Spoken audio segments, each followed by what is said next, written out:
You do not want to miss this. The Joe Rogan Experience has built a reputation for unpredictability, where conversations spiral, guests go rogue, and the outrageous becomes the norm.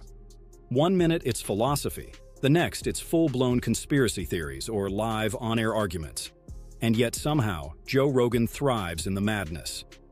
With his sharp wit and uncanny timing, Joe steps in just when things are about to fly off the rails, cutting through the noise with brutal honesty, calling out contradictions and steering the show back to reality like only he can.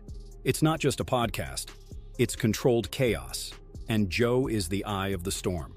Today, we're diving into some of those wild, unforgettable moments where Rogan's cool-headed genius takes center stage. Trust us, you'll want to see this all the way through. Don't forget to subscribe and hit that notification bell, because if this is your kind of content, there's a lot more where that came from. This idea that we argue about the Second Amendment, like, let's let constitutional lawyers, I think, discuss a lot of those things, and we should all understand that and be curious about it. But our Constitution is also silly. Like, let's remake everything.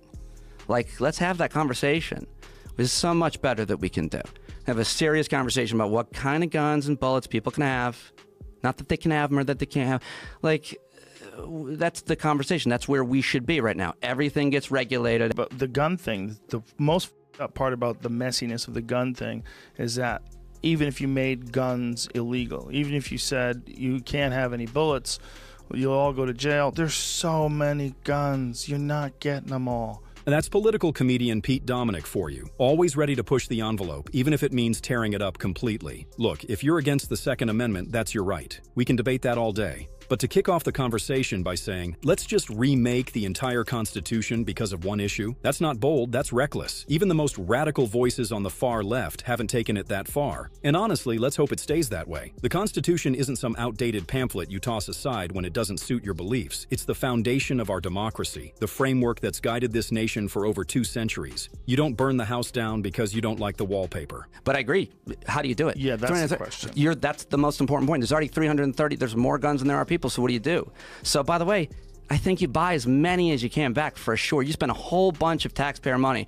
Just help. By the way, there's a ton of people in a bind right now that have a rifle, but like, oh my God, I'm not gonna be able to afford my insulin. Let me get rid of this AK-47 to live another month. You buy some guns back, it's a good expenditure of money, and then melt them down and turn them into furniture for people. So if you wanted to do that without changing the Second Amendment, like you just have a buyback where you just offer people the opportunity to make some money by giving their guns up. Well, the Second Amendment has been interpreted wrong by the Supreme Court, in my opinion. Listen, if you're hunting for a kitchen table or a stand, don't overthink it. Just head to IKEA. Or better yet, roll into Home Depot. Grab some wood, a few tools, and make something yourself. Turn it into a weekend project. Anyway, let's talk about Pete. He didn't walk into that podcast ready for a real conversation. From the very first word, it was obvious. He came loaded with takes designed to stir the pot. Didn't matter what Joe said. Pete was there to disagree. No substance, no sincerity, just non-stop shenanigans.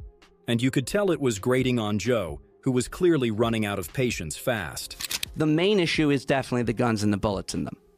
Well, the main issue is the person that's capable of shooting people with the guns and the bullets. No, it's the guns and the bullets. The guns and the bullet are inanimate objects. Without a person pulling the trigger, we're talking nonsense here.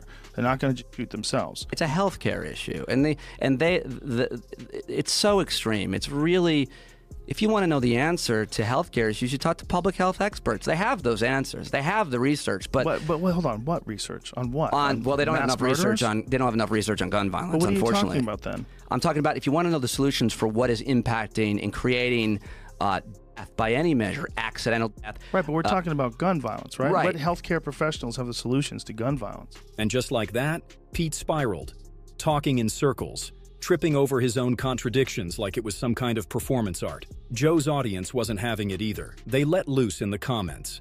One listener put it perfectly. I was listening on the podcast app and pulled up YouTube just so I could come to this video and dislike it. Brutal. Another chimed in, I swear I wanted to like this guy. He just kept digging deeper and deeper. But even Pete's mess couldn't top the chaos that unfolded when Kurt Metzger hijacked the show with a rant so off-topic it felt like he dropped in from another universe. No segue, no context, just straight up veered into his own world while everyone else sat there wondering what just happened. There's that whole joke thief shit there. I'm like, listen, I was there, and also I know comedy, and I know better than you jerk off at home. So if I tell you, just think I know better. I'll just put it that way. Maybe that's arrogant, but I just been doing it for 20 years, and you never had the balls to get on stage. So I think I just know better. They're outraged. You're fighting with someone who's not even here. No one even knows what you're fighting over right there. You just started some joke thief fight. No one has any idea what the you're saying. All Right Guys is when I defended Amy. Right. Amy, and I had people like lecture, and I'm like, don't presume to tell me shit. The same reason I became a comic. I could do that. So but at least I did it. You know, if you get on stage and do it, I'll give it to you. But these people think they can do your job. But hold on a second. In their defense, they're looking at a film that shows time after time bits that Gavin made to specifically her because she said I play a racist Republican. What? The little YouTube video where they took movies. In the show, which by the way, she doesn't write the show. It was ridiculous. Here's some quick context. The allegations that Amy Schumer was lifting jokes started bubbling up around 2015, with Reddit users being the first to connect the dots. By 2016, it wasn't just internet chatter. Multiple comedians were tweeting out not-so-subtle hints that their material had been swiped. Then came the YouTube breakdowns, side-by-side comparisons that didn't look great for Amy. She called it parallel thinking at the time, saying that, yeah, some of the bits might have accidentally overlapped with others, but once her team noticed, they'd pull the material. Fair enough, if that's what really happened. Now here's where Kurt Metzger comes in. He was a writer on Inside Amy Schumer, the Comedy Central show that ran 5 seasons, so of course he was going to defend her like his career depended on it. Because in a way, it kind of did. Wait a minute. There were bits that were exactly the same as bits that were on mediocre bits that anyone would have thought of? Dude, relax. You're arguing against someone who's not even here. Well, right? I was trying to bring up why they were going at me. That's why. But the problem with what you're saying is they have evidence. They're looking at one bit, and it's exactly the same as another bit. If I look at the evidence and I come to a different conclusion, let's go with my conclusion because I was there. What about due process? And the guys who are saying it, there's a due process guy. That's not enough. That's not enough to convince someone. Oh, just trust me. Do you think we in the writers' room? Isn't that like some authoritative sheriff type shit? Just trust me. Hey, I'm not going to them. Take the sheriff. I'm not going to them. They're coming to me. Yeah, I have no clue what Kurt was even trying to pull. The lead of the show you write for gets hit with legit accusations of stealing material, and your grand defense is basically, trust me, bro, I know what I'm talking about? That's not a defense. That's wishful thinking with a microphone. And here's the thing, yelling louder doesn't make your point any stronger. In fact, it does the opposite. It screams insecurity. It's the classic move. When your argument has no legs, you raise your voice and hope intimidation will carry you through. But that doesn't fly with Joe. He stayed cool, laid out the logic, and walked Kurt through exactly why his take didn't hold water. If they see the evidence, right? You have to be real clear and non-confrontational when you're handling something like that. But dude, I won't. First of all, number one, the larger issue is I never should be on social media talking to any of these at all, explaining it. I don't owe any of you, anybody listening, if you have a question or a judgment, I don't owe you an explanation for it. I understand. I don't know where the you got the idea that I do. So I was wrong that I even had an answer at all because you have people, hey, joke thief. Really, that's the word about me, that I'm a joke thief. From some know-nothing, and they just want to see I'll talk back to them.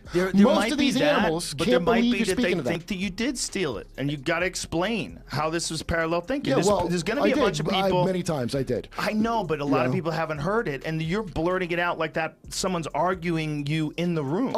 It honestly felt like Kurt was Amy's last ride or die. Maybe the only true fan she ever had. And the irony? She got hit with the same plagiarism allegations all over again in 2022 while co-hosting the 94th Academy Awards.